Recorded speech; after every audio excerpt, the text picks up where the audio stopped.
तुझ्या बापाने उपवासाला कोथिंबीर खाल्ली होती का असं विचारणारे काही महाभाग असतात. म्हणजे तुम्हाला सांगते की ओटसोट दुसऱ्याचा आईबाप काढणं हे त्यांना दिलेलं वकीलपत्र असतं, जगाने दिलेलं असं त्यांना वाटतं. आणि असं बोललं म्हणजे आपण मानवी जन्म घेऊन पुण्यकाम करतोय असंच त्यांना वाटतं.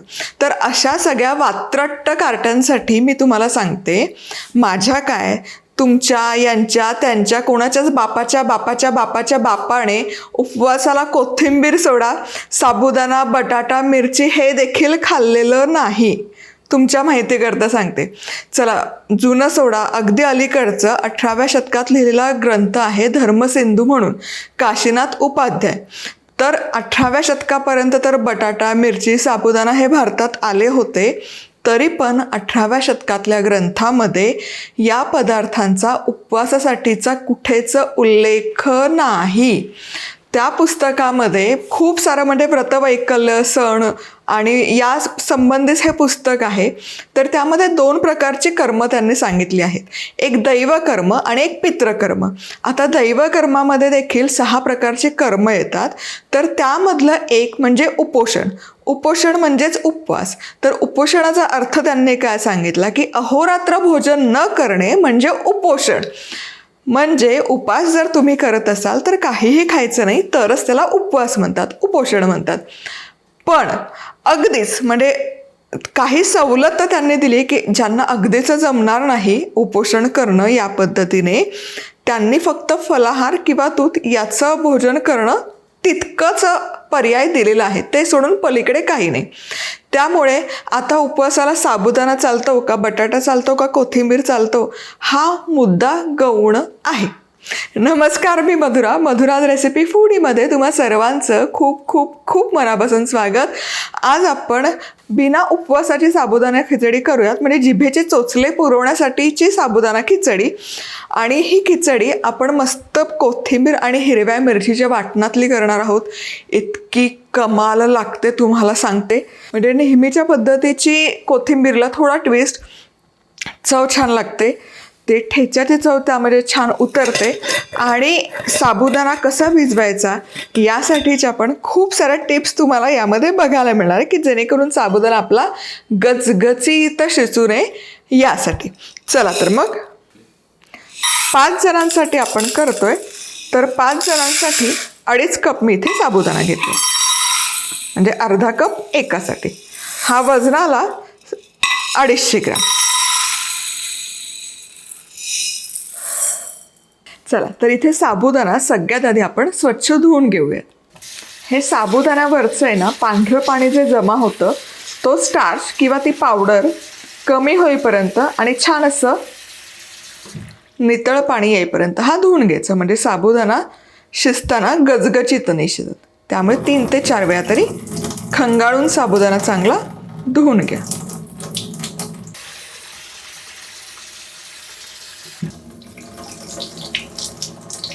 हे बघा, जवळपास आता 4 वेळा मी साबुदाणा धुवून घेतला.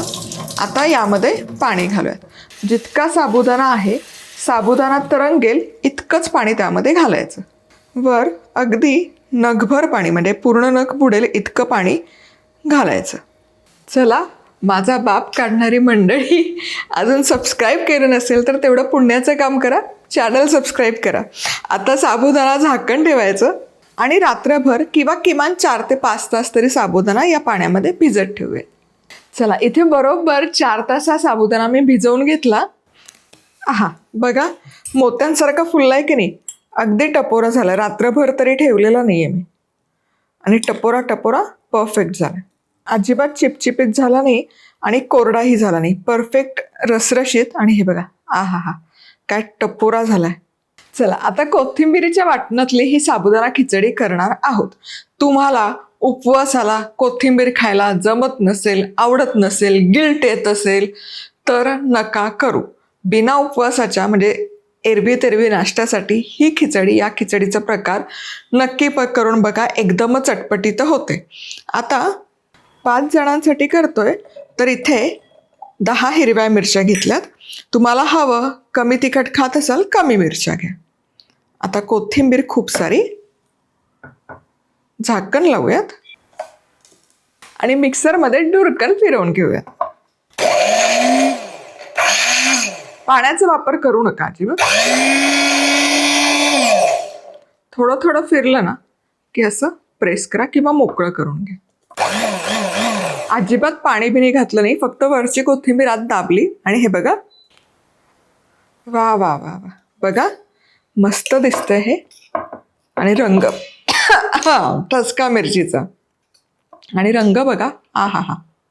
आता खिचडी शिजवताना ना महत्वाची टीप, ती कधी पण आहे ना खोलगट उभट भांड्यात नका घेऊ परतायला. शक्यतो जितकं पसरट तवा पसरट कढई असेल त्याचा वापर करा, म्हणजे ती गिजगिचीत नाही होणार. काय होतं, जसं उष्णता लागते तसं त्यातला पाण्याचा अंश बाहेर येतो आणि मग त्याचा लगदा व्हायला सुरुवात होते. म्हणून पसरट सुटसुटीत भांडं घ्या. आता यामध्ये मी 4 चमचे साजूक तूप गरम करून घेतलं. सगळ्यात आधी जिरं. वा वा वा, जिरं लगोलग फुललं की हे कोथिंबीरीचं वाटण जे आपण करून घेतलंय हे घालूयात. वा, परतून घ्यायचं.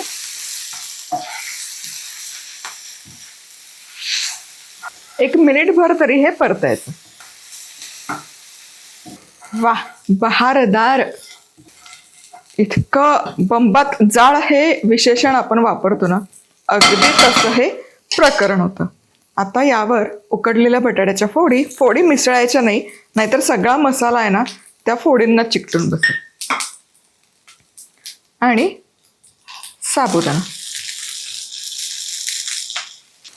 यावर, भाजलेला शेंगदाण्याचा कूट, चवीपुरतं मीठ आणि साखर अगदी महत्वाची.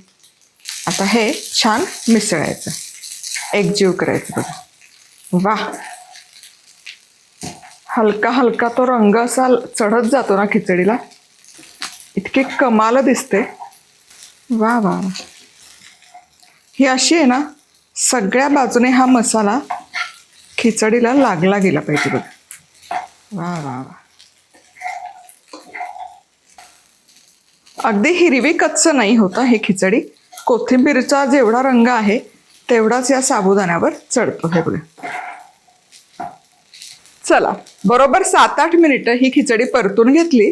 आहा हा, बघा काय दिसतंय सुंदर ते रूप. आणि 5 जणांसाठी अगदी परफेक्ट आहे ही. कुठेच गिजगिज झाले नाहीये, पिचपिच झाले नाहीये. आणि साबुदाणा बघा, अगदी मोत्यांचे दाणे फुलतात तसा फुललाय. आणि जसं मी तुम्हाला म्हणाले, याला फार असा रंग येत नाही, कारण कोथिंबीरचा जितका रंग आहे तितकाच या खिचडीला चढतो. आता झाकण ठेवायचं आणि 5 मिनिटं मस्त दणकून वाफ काढून घ्यायची. चला, बरोबर 5 मिनिटं वाफवून झाली.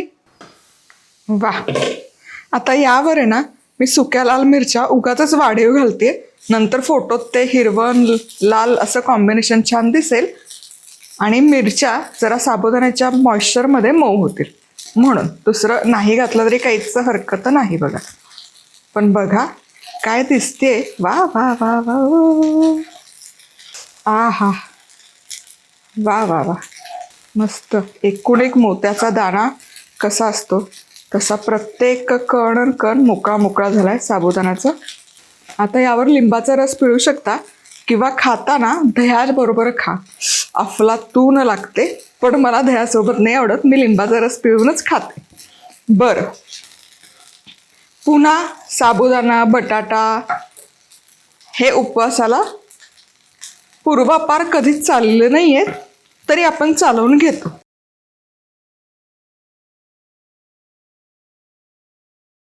कोथिंबीर पण उपवासाला चालवून घ्या, माझा अजिबात आग्रह नाहीये, पण त्यासाठी उगाचच कोणाचा बाप आणि आई काढू नका ही विनंती. पुन्हा भेटूयात अशाच मस्त चमचमीत रेसिपी सोबत. तोवर मस्त राहा, खुश राहा, आनंदी राहा, सगळ्यात महत्वाचं खात राहा.